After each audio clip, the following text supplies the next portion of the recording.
kur galima kreiptis, jei erzina siunčiama reklaminė informacija.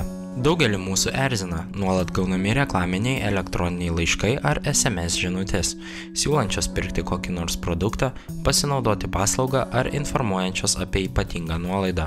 Dažnai jas gauname iš siuntėjų, su kuriais niekada neturėjome nieko bendra, ir jos reklamuoja dalykus, kurie jūsų visiškai nedomina.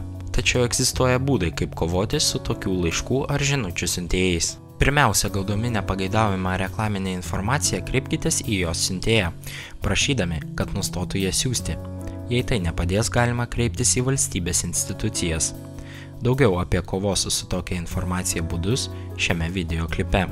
Įstatymai draudžia tiesioginės rinkodaros tikslu siųsti elektroninio pašto pranešimus, slepiant siuntėjo, kurio vardu informacija siunčiama, tapatybę arba nenurodant galiojančio adreso, kuriuo gavėjas galėtų pareikalauti nutraukti tokios informacijos siuntimą. Taigi gavę nereikalingą reklaminį laišką, pirmiausia dar kartą įdėmiai perskaitykite. Jame turi būti nurodytas kontaktas, kuriuo turite kreiptis, norėdami ateityje nebegauti tokio pobūdžio reklaminės informacijos. Jei tokį adresą rasite, kreipkitės juo prašydami, kad jums nebesiųstų reklamos. O jei toks adresas vis dėlto nenurodomas, tiesiog kreipkitės į įmonę, kurios paslauga ar produktas reklamuojama.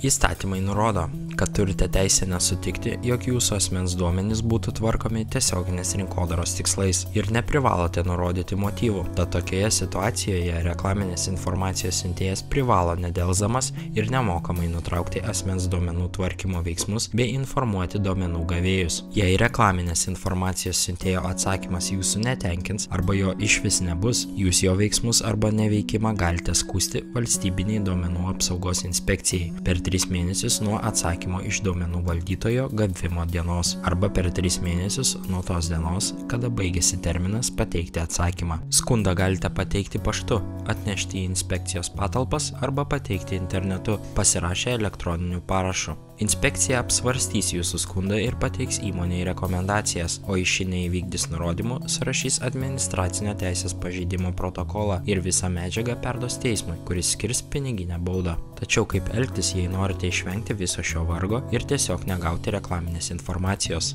Sakykite, kaip turėtų elgtis asmuo, kuris nenori gauti jam neįdomios reklaminės informacijos. Dažnai pasitaiko atveju, kad sutikimą gauti reklaminę informaciją asmuo duoda pats, kartais to net nepastebėdamas.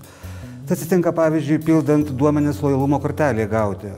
Todėl žmonės pirmiausia patys turėtų būti atidūs ir aktyvūs, bei prieš bet kokiu būdu pateikdami savo duomenis perskaityti visą pateiktą informaciją, kam tokie duomenys bus naudojami, o jeigu žmonėms kyla neaiškumų, reikia klausti apie tai duomenų valdytojo. Prisiminkite, dėl to, kad nepageidaujami informacijos siuntėjai negautų jūsų duomenų, esate atsakingi ir patys. Todėl pasirašydami sutartis ar registruodamėsi interneto svetainėse, visada atidžiai perskaitykite, ar tuo pačiu neduodate sutikimo gauti reklaminius pranešimus.